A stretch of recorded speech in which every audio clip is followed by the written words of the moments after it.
अहिले 4 बन्द भयो दिदी, 4 बन्द भयो, 4 बन्द 3.5 4 बन्द भएको छ अझै 33 हो।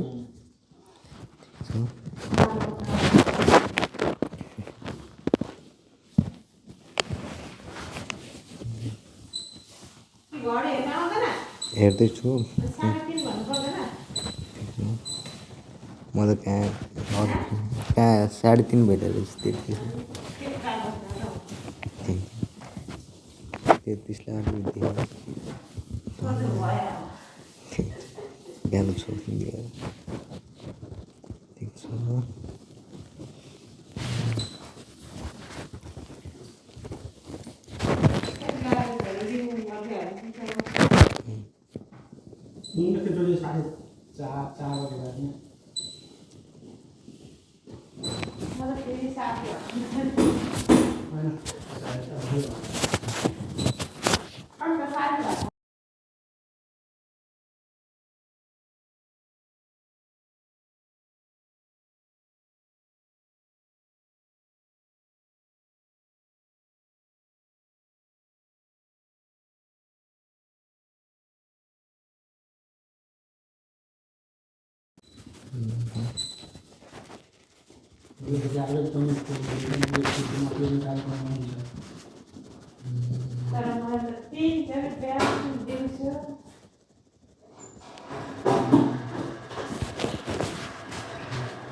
KFC versus Jollibee.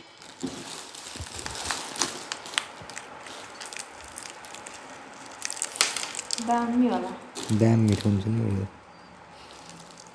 मिठो हुन्छ नि।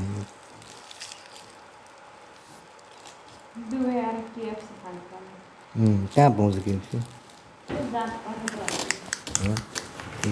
केएफसी खानु मन थियो। ऐसी गजब की इन्वेंशन जिसे आप पहली बार देखोगे। नंबर 1 साइंटिस्टों लिविंग इन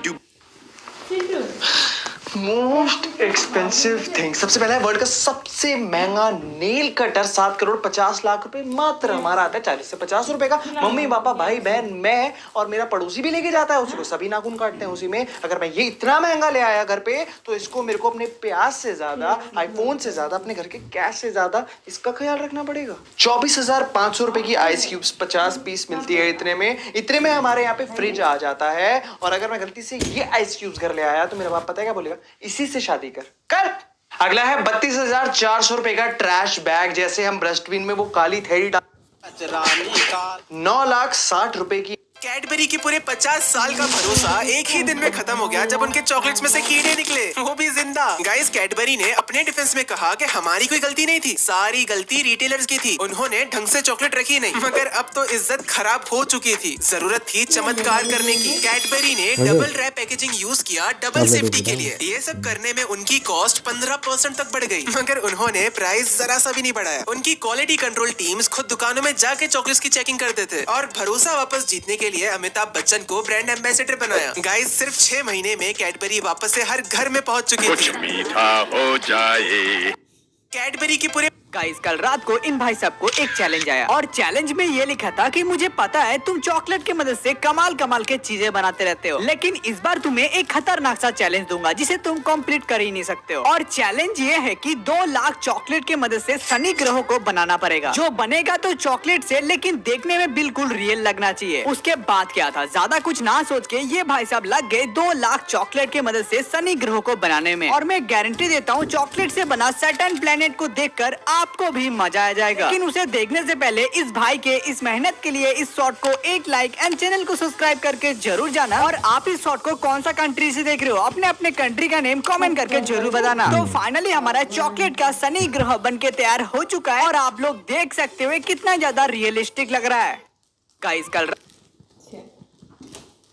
भविष्य में पानी का गंभीर संकट है। ये लड़की पानी की जगह रेत से बर्तन धोती है और खतरा है दिन मैंने भविष्य में क्या आपने कभी सोचा भविष्य में पानी का गंभीर संकट है। ये लड़की पानी की जगह रेत से बर्तन धोती है और फिर उस रेत को हवा में उड़ा देती है। अगर आपको पानी पीना है तो आपको ये किसी वाटर स्टेशन से खरीदना पड़ेगा। क्या आपने कभी सोचा है कि पायलट्स जेट को पानी के जहाज के छोटे से रनवे पर कैसे लैंड कर देते हैं? दरअसल पायलट्स के लिए जेट को एयरक्राफ्ट कैरियर के सिर्फ 500 फीट लंबे रनवे पर लैंड करना बहुत मुश्किल होता है। इसके लिए रनवे पर स्टील वायर की ये 4 लाइन बिछाई जाती हैं और जेट में एक टेल हुक होता है। तो पायलट को इस टेल हुक को स्टील वायर्स में फंसाना होता है, जिससे जेट रुक जाता है। लेकिन आपने एक चीज नोटिस नहीं की होगी, जैसा कि आप इस वीडियो में देख सकते हो, जब भी पायलट जेट को शिप पर लैंड करता है तो वो स्पीड कम करने के बजाय उल्टा स्पीड बढ़ा देता है। पायलट्स ऐसा इसलिए करते हैं ताकि अगर वो हुक स्टील वायर में नहीं फंसा तो प्लेन को दोबारा उड़ाया जा सके, क्योंकि अगर स्लो स्पीड होगी तो जेट तो सीधा पानी में चला जाएगा।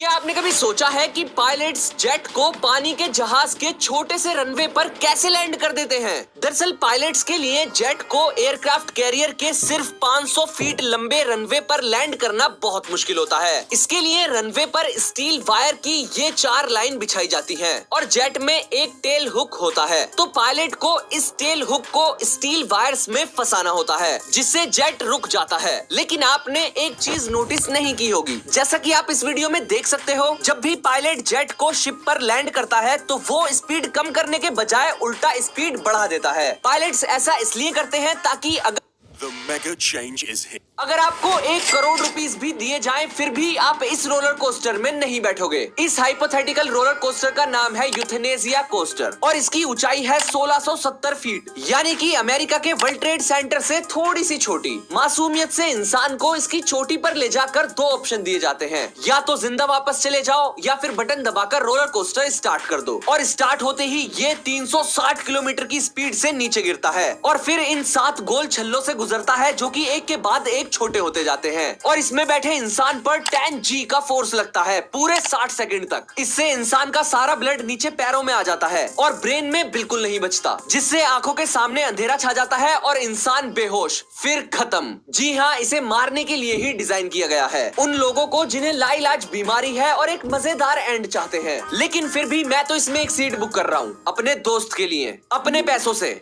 वो भी 2 राउंड।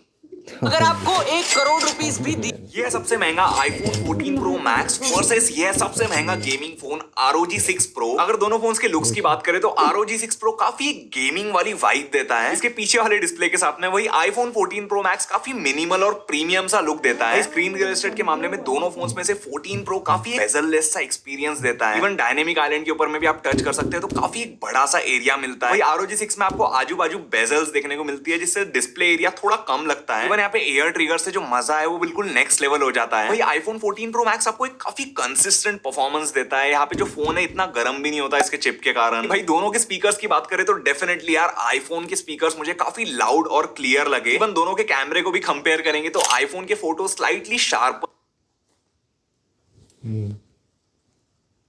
और कलर्स बेटर आ रहे थे। इवन वीडियोस में भी टेलीफोटो लेंस रहने से आईफोन 9x तक जूम कर पाता है।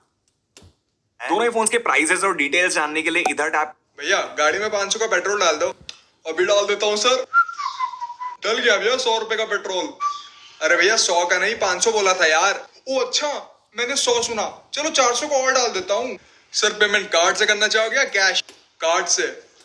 1 मिनट, डाल दिया भैया 400 का पेट्रोल। मीटर चेक कर लो। अबे ओ ये शॉर्ट फ्यूलिंग ना मेरे सामने मत करियो। क्या मतलब सर? तूने जानबूझकर पहले 100 रुपए का पेट्रोल डाला और फिर मीटर को रीसेट तो करा नहीं। फिर तेरा एक दूसरा बंदा मुझे डिस्ट्रैक्ट करने के लिए आया और तूने मीटर को 100 से कंटिन्यू करके 400 पे रोक दिया। भाई मैं जा रहा हूँ, तू देख लियो। तो तूने एक्चुअली में 300 का और पेट्रोल डाला है ना कि 400 का। सर प्लीज इसकी कंप्लेन मत करना, बहुत भारी पेनल्टी है। बेटे तुम लोगों ने ये शॉर्ट फ्यूलिंग करके लोगों को बहुत चूना लगाया है, पर अब मैं ऐसा होने दूंगा नहीं। भैया तो क्या आपको चलती ट्रेन में कभी किसी ने पैसा दिया है, वो भी दूसरे देश के लोगों ने? तो मुझे मिला है, बताता हूँ। तो जैसा कि आपको पता है कि मैं भी ट्रैवल कर रहा हूँ पटना से ग्वालियर टाउन, तो मुझे ब्लॉक करता थे कि ये भैया थोड़ा कंफ्यूज थे, तो मैंने इनसे बात करना स्टार्ट कर दिया। फिर ये मुझे एक सिक्का दिखाते हैं और बताते हैं कि ये सिक्का मुझे आपके देश में ही मिला है, लेकिन ये और सिक्कों से बहुत अलग है। जब मैंने सिक्के को गौर से देखा तो मैं सोच में पड़ गया, भाई ऐसा कैसे हो सकता है, ये सिक्का तो हमारे देश का है ही नहीं, तो इनको हमारे भारत देश में कैसे मिल सकता है? खैर ये है वो सिक्का और ये फिलीपींस देश का है। जब मैंने उनको ये बात बताया कि हमारे देश का नहीं है, तो वापस से वो कहते हैं कि मेरा विश्वास कीजिए, ये सिक्का मुझे आपके देश में ही मिला है और किसी ने मुझे 5 रुपया बोल कर दिया है। खैर जब मैंने उनसे पूछा कि क्या मैं ये सिक्का रख सकता हूँ, तो वो कहते हैं कि रख लीजिए, ये मेरे कोई काम का नहीं है, क्योंकि आपके देश में सिक्का कोई ले ही नहीं रहा है। फिर कुछ टाइम बाद हमारे कुछ में एक अंकल आंटी का आगमन होता है, जो कुछ टाइम बाद रील बनाते बनाते अपने जर्नी को एंजॉय करने लगते हैं और उनकी इस क्यूट सी हरकत को देखकर मुझे काफी अच्छा लगता है। उसके बाद करीब 6 बजे मैं अपने स्टेशन से एक स्टेशन पीछे ही उतर जाता हूँ। अब आपके मन में सवाल आ रहा होगा कि मैंने ऐसा क्यों किया, मुझे तो ग्वालियर स्टेशन उतरना था, तो मैं न्यू बंगाईगांव जंक्शन क्यों उतर गया? तो बात ऐसी कि ये एडवाइस मेरे एक दोस्त का था। तो क्या आप अगर मैं तुम्हें फ्री में एक बर्गर दूं और कहूँ कि तुम्हें इसके बदले 10 फेसबुक फ्रेंड्स को अनफ्रेंड करना पड़ेगा, तो बताओ क्या करोगे तुम लोग? बर्गर किंग ने बिल्कुल ऐसा ही मार्केटिंग कैंपेन 2009 में लॉन्च किया था, जिसका नाम था वूपर सेक्रीफाइस, जिसमें अगर तुम 10 लोगों को अनफ्रेंड करते हो तो बर्गर किंग तुम्हें एक कूपन देगा जिससे तुम फ्री बर्गर खा सकते हो। और उस दिन 2 लाख से भी ज्यादा लोगों को अनफ्रेंड किया गया था, और जो भी लोगों को अनफ्रेंड किया गया था बर्गर किंग ने मैसेज किया कि तुम्हारी औकात बर्गर के 1/10 से भी कम है, और ऐसा करके बर्गर किंग ने हजारों लोगों का दिल तोड़ा है। अगर मैं ये एप्पल का कवर मैंने 5000 रुपए में लिया था, लेकिन इसने तो 6 महीने में ही अपने हाथ पीले करवा लिए, और अब सारे पैसे इसके ऊपर लगाने के बाद मेरा महंगी चीजों से विश्वास बिल्कुल उठ गया था। तो मैंने खरीदा ये 1500 रुपए का कवर और ये 10,000 रुपए का आईफोन, लेकिन इसके अंदर तो ये वाला मैगसेफ ही नहीं था, तो मैं इसका मैगसेफ निकालूंगा और इसके अंदर लगाऊंगा। तो चलिए देखते हैं कि ये वाली चीज काम करती है या नहीं। इन लोगों ने कवर को काट के उसके बाद ये चीज चिपका रखी है। इसके अंदर है ये छोटे छोटे छोटे छोटे मैग्नेट, जिनकी पावर भाई बहुत ही कमाल के। देखो